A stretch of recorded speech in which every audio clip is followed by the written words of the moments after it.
अगर आप roofing sheet खरीदने के बारे में सोच रहे हो तो ये वीडियो आपको पूरा जरूर देखना चाहिए, क्योंकि इस वीडियो में जो पॉइंट हम देखेंगे वो आपको रूफिंग शीट खरीदते समय बहुत काम में आने वाले हैं। जैसा कि आपको पता होगा, हर एक की जरूरत अलग अलग होती है। जैसे कि कुछ लोगों को रूफिंग शीट जो है वो लॉन्ग लाइफ चाहिए होते हैं, उनमें आगे चल के करोजन की समस्या नहीं होनी चाहिए। तो कुछ लोगों को जो रूफिंग शीट है वो कम दाम में चाहिए होते हैं। अब जैसा कि हमने पिछले वीडियो में देखा है कि रूफिंग शीट के बहुत सारे प्रकार होते हैं, जैसे कि corrugated roofing sheet, polycarbonate roofing sheet, metal roofing sheet और प्लास्टिक रूफिंग शीट। तो ये जो रूफिंग शीट होते हैं ये अलग अलग पर्पज को सॉल्व करते हैं। तो जब भी हम रूफिंग शीट को सिलेक्ट करने के लिए जाते हैं तो कुछ चीजों की तरफ ध्यान देना जरूरी होता है, जैसे कि मटेरियल की क्वालिटी, मटेरियल का वेट, कौन से वेदर कंडीशन के लिए हमें किस रूफिंग शीट को चुनना चाहिए, और ये जो रूफिंग शीट है कहीं इनका मेंटेनेंस आगे चल के ज्यादा तो नहीं होता है। अब जनरली मार्केट में जो सबसे ज्यादा रूफिंग शीट का इस्तेमाल किया जाता है वो होते हैं GI roofing sheet, colour coated roofing sheet और एसी शीट, यानी कि जिसे एस्बेस्टॉस सीमेंट शीट भी कहा जाता है। तो यहाँ पर रूफिंग शीट को सिलेक्ट करने का सबसे पहला पॉइंट आ जाता है, जो कि है थिकनेस। खास करके जो मेटल शीट होते हैं उनमें आपको अलग अलग थिकनेस मार्केट में अवेलेबल होती है, जैसे कि 0.16 mm से लेके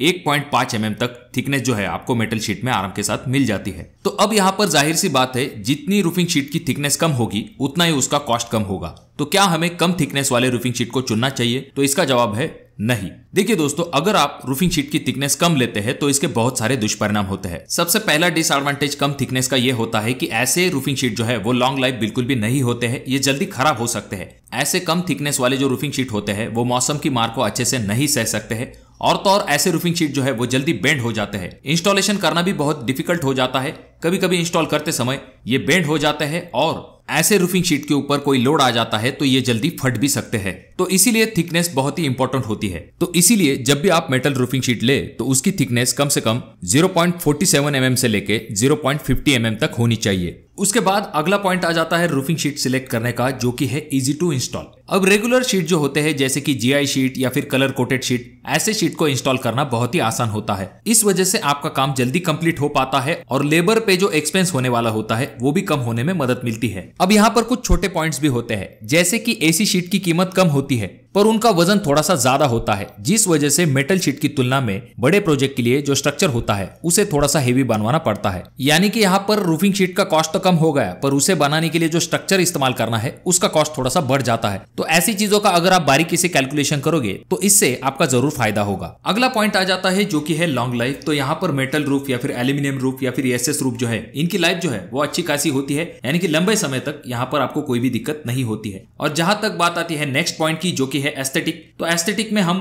कलर कोटेड मेटल रूफ का इस्तेमाल कर सकते हैं, पॉलीकार्बोनेट का इस्तेमाल कर सकते हैं। उसके बाद में जो टाइल प्रोफाइल वाले शीट्स होते हैं उनका भी यहाँ पर आप इस्तेमाल कर सकते हो। अगर आप कलर कोटेड रूफिंग शीट लेने के बारे में सोच रहे हैं तो उसका जो पेंट है वो सुपीरियर पेंट टेक्नोलॉजी से बना हुआ होना चाहिए, जो कि आने वाले सालों में जल्दी डल नहीं होना चाहिए। और अगर आप व्हाइट कलर के रूफिंग शीट का इस्तेमाल करोगे तो इससे रोशनी जल्दी रिफ्लेक्ट हो जाएगी, जिससे कि आपको अंदर ज्यादा गर्मी महसूस नहीं होगी। और खास करके आजकल जो रूफिंग शीट आते हैं वहां पर प्लास्टिक कोटिंग की जाती है। तो ये जो प्लास्टिक की कोटिंग होती है इस्तेमाल से पहले आपको निकाल देनी है। अगर आप इसे नहीं निकालेंगे तो आगे चल के आपका जो रूफिंग शीट है वो खराब हो सकता है। उसके बाद नेक्स्ट चीज जो कि आपको रूफिंग शीट के ऊपर देख लेनी चाहिए वो होती है ISI मार्क। जी हाँ, इस तरह का ISI मार्क आपके रूफिंग शीट पर होना ही चाहिए। अगर आपके रूफिंग शीट पर इस तरह का ISI मार्क नहीं है तो ऐसे रूफिंग शीट को खरीदने की गलती बिल्कुल भी ना करें।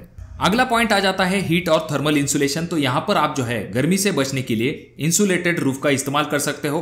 पफ पैनल हुआ या फिर EPS, ऐसी चीजों का इस्तेमाल आप यहाँ पर कर सकते हो। अब यहाँ पर नेक्स्ट और सबसे इंपॉर्टेंट पॉइंट आ जाता है कि जो आपका रूफिंग शीट होगा वो फायर रिटार्डेंट होना चाहिए। भले ही आप अपने शॉप के लिए, घर के लिए या फिर गोडाउन के लिए रूफिंग शीट का इस्तेमाल करने वाले हैं, तो फायर रिटार्डेंट की प्रॉपर्टी आपके रूफिंग शीट में जरूर होनी चाहिए। हालांकि इसके लिए आप मेटल रूफिंग शीट की तरफ भी जा सकते हो। अब नेक्स्ट पॉइंट आ जाता है जो कि है कोरोजन रेजिस्टेंट। अगर आपका रूफिंग शीट कोरोजन रेजिस्टेंट नहीं है, ऐसे वक्त में वो जल्दी खराब हो सकता है। पैसे बचाने के चक्कर में कुछ लोग जो है वो आयरन शीट का इस्तेमाल कर लेते हैं, तो वहां पर जंग की समस्या जल्दी उत्पन्न हो सकती है। तो इसके लिए आप कलर कोटेड या फिर जीआई शीट का इस्तेमाल कर सकते हो। हालांकि जो एसी शीट होते हैं या फिर प्लास्टिक शीट होते हैं वहां पर भी आपको जंग की कोई भी समस्या दिखाई नहीं देगी। उसके बाद जो रूफिंग शीट में आपको क्वालिटी देखनी चाहिए वो होती है हाई इंपैक्ट स्ट्रेंथ।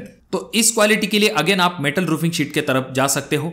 अगर आप किसी कोस्टल एरिया में रूफिंग शीट लगवाने के बारे में सोच रहे हो तो आपके सामने एसएस रूफिंग एक बेस्ट ऑप्शन आ जाता है। उसके बाद में एल्यूमिनियम रूफिंग एक ऑप्शन होता है और प्लास्टिक रूफिंग का भी आप इस्तेमाल कर सकते हो।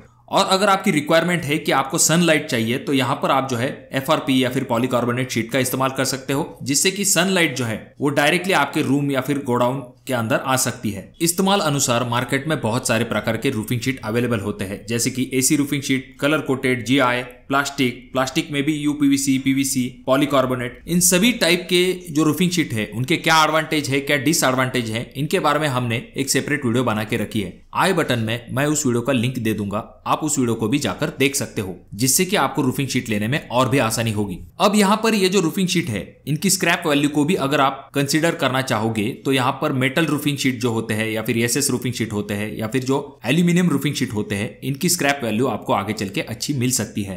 तो आप रूफिंग के लिए कौन से शीट और कौन से कंपनी का इस्तेमाल करना पसंद करोगे, इसके बारे में कमेंट बॉक्स में कमेंट जरूर कीजिए। वीडियो अच्छा लगा हो तो जरूर इसे लाइक कर दीजिए। चैनल पे अगर आप लोग नए आए हो तो चैनल को जरूर सब्सक्राइब कर दीजिए।